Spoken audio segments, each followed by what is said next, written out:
Imagine you own a library. You need to keep track of books, members, and who borrowed what. If you just wrote everything in a notebook, it would get messy very quickly. That's where relational databases come in, and Azure makes it easy to manage them in the cloud. Relational data is simply data stored in tables, like spreadsheets. Each row is a record, like one book in your library.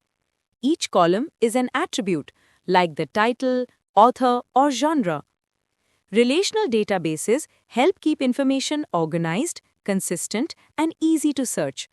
It's like having a super smart librarian who knows exactly where every book is and can answer your questions instantly. Microsoft Azure offers several fully managed relational database services. Let's explore the main ones. First, Azure SQL Database. This is like having a smart library system built and maintained for you. No need to fix servers or install updates. Azure does it all.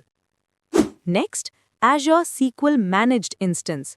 Think of it as moving your existing library system into the cloud with almost no changes. It's great for migrations. Then, SQL Server on Azure Virtual Machines. Here, you rent a computer in Azure and install SQL Server yourself. It gives you full control, but you also handle more maintenance. Azure Database for MySQL is a managed MySQL service, perfect for apps and websites that already use MySQL. Azure Database for PostgreSQL is another option.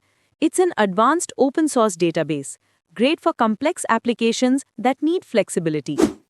And finally, Azure Database for MariaDB, similar to MySQL but built for those who prefer the MariaDB ecosystem.